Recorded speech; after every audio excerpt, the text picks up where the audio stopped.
Express Radio. Your uni, your sound. Hey everyone, welcome to Be the Change on Air. My name is Lily Mott, and I am so excited to have a little bit of a different format of the show today. Joining me remotely is Millie-Mae Adams, and she is Miss Wales 2023, a medical student, the founder of StreetDoctors Exeter, a Yale Young Global Scholar, and so much more. I'm really excited to have her on the show with me. So without further ado, let's dive in. And I know that I missed things, so you give me a little bit of an intro. I'm so excited to hear about all of the work that you're doing, Millie-Mae. So welcome. Thank you. Yeah, so my name's Millie. I'm 21. I'm studying medicine in Exeter, but I'm Cardiff born and bred.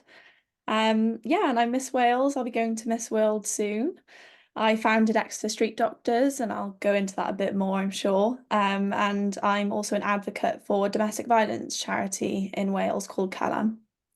Perfect. Okay, so I would love to get started by just having you tell me a little bit more about what got you started with pageants and what inspired you to get started with that part of your work, because I think it's such an interesting way to share your story and it's such an interesting way to express yourself. So tell me a little bit about that. Yeah, so I actually came across Miss Wales when I was sat on a plane and I saw an advert on Facebook and I was like, oh, this looks fun. I'll just apply. So I got through and I did it the first time round and I just loved it so much. And I met such incredible women and I saw the charity work you could do and how you could build this platform and reach a crowd that you wouldn't otherwise reach. And then I just wanted to go back again and luckily I won. So yeah. Uh-huh. That's amazing. So I think I'm also interested in all of this different work that you're doing. Tell me about what got you interested in medical school, and becoming if you want to become a doctor, tell me about what made you want to pursue that career path and get involved in this type of work. So I've wanted to be a doctor since I was about 5, I'd say. And I have food allergies, so a really severe nut allergy, which I kind of speak about through Miss Wales because I had a scary interaction with the allergy last year, so just over a year ago. And I think I was just always really inquisitive as a child, like always asking questions, really annoying. And my mum would be like, why do you ask so many questions? And I think medicine's a good way to kind of explore that and you get to know the world and people. And it's kind of cliche, but I do enjoy, helping people. And that's the end goal with being a doctor. Yeah, that's amazing. So I think tell me about how StreetDoctors Exeter has come into play. What inspired you to do that? And tell me a little bit about the work that you're doing with that project as well. Okay, so it's an organization that helps young people who are affected by knife crime, and it kind of teaches them the outcomes and implications, but not in a way to like reprimand them for it, but so that they know what to do in a situation if they are faced with it. So it was a charity that was already launched in some cities in the UK, and I just saw a gap, and there wasn't one in Exeter or in the Southwest for that matter. So I thought, oh my God, every child deserves to have, this teaching and education, which is why I founded it. And, it's not just about knife crime either. We teach about being knocked out and concussion and what you do in those scenarios and CPR. And I just think even if one person takes that home and they're able to save a life, that's a job well done. Yeah, absolutely. So tell me about what the programming is for that. Tell me about some of maybe the workshops that you're doing. I did a little Instagram stalk, so I know a little bit about it. But tell me a little bit more about what those events and things look like. So it's normally with a small group of young people. There'll be 2 of us from the team that go along, and we do 2 workshops. So there's our knocked out one. That's where we go through concussion, but then also how to do CPR and then bleeding. So bleeding will teach them like consequences of stabbings or sharp wound injuries. Um, so yeah, it's kind of giving them like a real life perspective of what actually happens. So even if, death isn't an outcome of stabbings, it can really impact someone's life. So we kind of teach them how to save a life in 8 minutes, because that is the amount of time it will take for an ambulance to get to you. And we teach, yeah, so CPR, we have the mannequins, we get them all involved. It's quite hands-on. And the kids always get really, yeah, involved. They love to ask questions. And I think it's nice to use your skills as a med student in the community because you don't get to do that too often.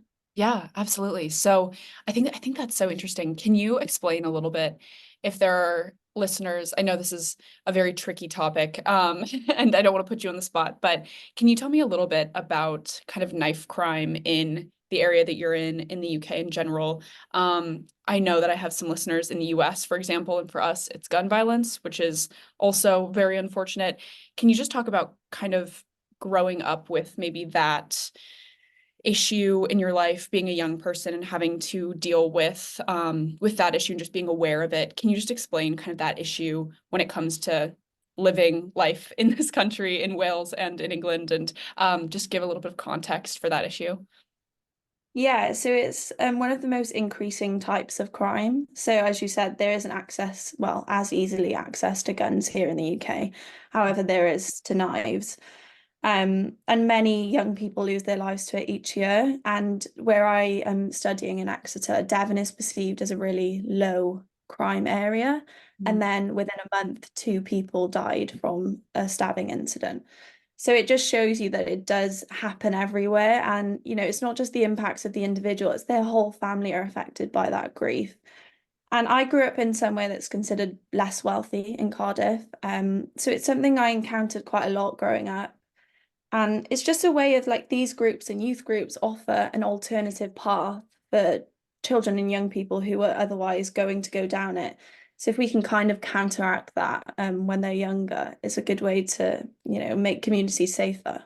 Yeah, definitely. And I feel like having those skills to be able to help someone if you are unfortunately in that situation is a really good way to hopefully make a difference if you're just kind of sharing that information with people. I think that's amazing. So tell me about how your pageant how your pageants that you've been in and being a pageant queen has helped you to amplify your voice and has helped you impact your community, Wales in general. How has that helped you to make a difference and really share this mission, and all of this work that you're doing? So I think the best thing it gave me was the confidence to do it because it can be quite daunting. I don't just talk about street doctors. That is my Beauty with a Purpose project. So that's a huge part of Miss World and what they're kind of based on. And I think a charity like Street Doctors deserves the light that Miss World can give it, which is why I wanted to make it my Beauty with a Purpose project. But I've also spoke out about, alopecia. It can be a topic that it's almost stigmatized and taboo because, beauty standards are so high. So I think having a young person having the confidence through Miss Wales being able to share it, but also I probably wouldn't otherwise talk about it on social media, but it kind of gave me that drive that, there's young girls who look at Miss Wales and think, oh, well, she's got something that isn't considered perfect. Me, it's okay for me to try and be Miss Wales. And I think, being a doctor and being a pageant queen, that's it shows that two worlds can collide and you don't just have to be in one. So I think that's the nice thing about it. Yeah, absolutely. Can you tell me a little bit about alopecia and the work that you've done to raise awareness about that as well? I think that's so interesting. I read a couple of articles about you talking about that, so I'd love to hear it from you. Yeah, so it was actually the first time I competed in Miss Wales. I was just like playing with my head and I was like, oh, like I noticed a patch of hair was missing and it was so random and but like straight away I was like, oh my gosh, it's alopecia. And I said it to my mum and she was like, don't be silly. Like you're jumping some conclusions here.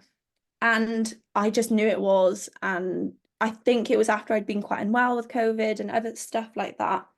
And I approached the GP and there wasn't that much support. So then, as you do, you turn to social media and there really wasn't anyone who was young talking about it. And I felt like if I was able to talk about it, even if one person who was living with alopecia felt that they could relate to someone, then yeah, I wanted to be someone that I was looking for when I was going through it. Mhm. Because I didn't feel like, and I appreciate how bit, I know how busy the NHS is, but the support just isn't there with the GP. So it's nice that there's someone on social media that people can approach. And I had a young girl who's living with alopecia say thank you for speaking out about it. And it just makes all the difference when you get a message like that. Yeah, absolutely. I love that idea. I love when people say that they kind of became the person that they wanted to see and that they needed when they were growing up. I think that's so inspiring and it's literally the name of this, Be the Change. So I think that's perfect. I love that.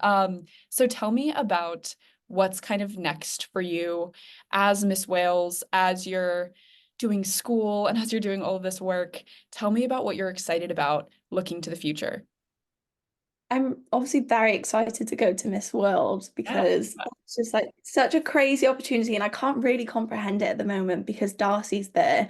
So it's kind of like I'm rooting for Darcy, it's Darcy's time, but then I'm like, oh my gosh, it's mine when this ends.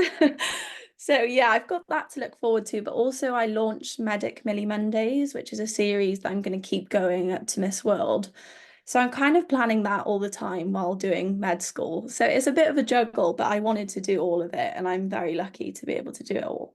Yeah, of course. What are those like? Give me a little kind of sneak peek, a little promo for people to then go find them and watch them. So I do it once a month, and it's normally like aligned with what that month represents. So February is Heart Month. So like did one on how you can recognize signs of a heart attack, because one in 3 minutes, I think every 3 minutes in the UK, someone will die from a heart or circulatory condition. So it's so common. And I just think the more people that can recognize those signs, the quicker people can get to hospital. I've done loads of them. So stuff that isn't really talked about in schools or passed down through families. So how to check your breasts, for example, that could quite literally save your life, but no one ever teaches you how to do that. And it's only like a select few. So when I got to med school, I was taught how to do a breast exam. And I thought, every young girl, young women should know this, Mhm. because you should be checking your breasts once a month. So it's kind of just talking about topics that you wouldn't otherwise encounter, and then trying to make it easy in a bite-sized video on Instagram. Yeah, yeah, I love that. I think that's a really smart approach. I talked with one of the so the Cardiff boob team. I talked with one of the reps from that, and she was saying it's easy, it's just that people don't know how to, which is with that example, they just don't know how to get started with it, and they don't know that you should be doing that. And I think that's awesome to have a resource where it's easy to learn and it's accessible, and definitely something that people should know. I think that's amazing. So tell me about Miss World. What is it like to kind of start to think about preparing for that, to kind of gear up for that? I know it's such an amazing adventure. Do you know where it's going to be yet? Just kind of tell me about all of those things. I don't know when it's going to be or where it's going to be. So it's like I'm So just many using my questions. Yeah. imagination. It could literally be anywhere in the world, which is the Uh-huh, beauty of uh-huh. it. I'm hoping it's not in the UK, because obviously I'm very Yeah. familiar with the UK, and it would be nice to go elsewhere. So hopefully somewhere hot, because get a Yeah. tan while I'm there. But the prep is more about like solidifying my beauty of the purpose project, which I've definitely built the foundations for. But you have a chance to showcase it at Miss World, so getting footage for that, and yeah, it'll be an honour to bring the light to street doctors while I'm there, but also the Welsh language, because we're considered quite a small country, and I just can't wait to take the Welsh language to Miss World and show off Wales. Definitely. Are you gonna speak Welsh to like the panel? Is that part of it? I'm definitely going to use some phrases, yeah. And I know that the Welsh government are trying to reach 1 million Welsh speakers, which is why I joined this thing called Siarad, where you meet up with someone over Zoom, a bit like this, Uh-huh. and they get to like practice their conversational Welsh. So while they're learning, it's quite an informal way for them to be able to practice it in real life situations. So yeah, and I try and do my Medic Millies bilingually when the terms aren't too technical, because sometimes it Okay. can get a bit. But Yeah. yeah, the heart one, for example, I did that bilingually because it's really important to me that I cherish and I'm very proud of the Welsh language. So to show that off in Miss World and on social media is great. That's amazing. Did you grow up in your household speaking Welsh? Like does your was or did you learn it in school? Tell me about that. Yeah, so I went to Welsh nursery, Okay. primary, and then high school. But my brother and I are the first ones in the family to speak Welsh. Okay. So Wow. Thankfully, my mum put us into Welsh education. Yeah, yeah, that's so cool. I love that. That's been kind of my favorite part about living here is seeing, when I first got here, seeing the street signs and everything with both. And I think whenever people have come to visit me, it's kind of disorienting at first. And now I've kind of gotten used to it. So I feel like, oh, wow, okay, I actually live here. Um, I haven't come close to speaking it. And I do some like radio stuff. And whenever I see Welsh names, I always have to Google it. And I'm just like, oh my Yeah. God. All right. Just because there's so many letters all the time, I feel like, and it's daunting. It's more daunting than it is hard to speak, I think. But the letters just, oh, um, Yeah. yeah. But that's amazing. I think that's so exciting. So, as far as all of the kind of, this is kind of scary. I don't want to ask too much about the future, but as far as all of these different projects and things, do you think that you'll come back to Wales? Are you thinking that you'll kind of have your life here, maybe work as a doctor, come back to Wales eventually? Are you thinking about that at all? I don't want to put too much pressure on it. I know that's scary, but it seems like you have such a passion for Wales, and it seems like you love the community that you grew up in. So I'd love to know about that. Absolutely. The NHS was born in Wales. It was created by an Iron Bevan, and Uh-huh. I can't wait to come back to Wales. I did move to England because I wanted to see a different part of the UK, be more independent by moving out.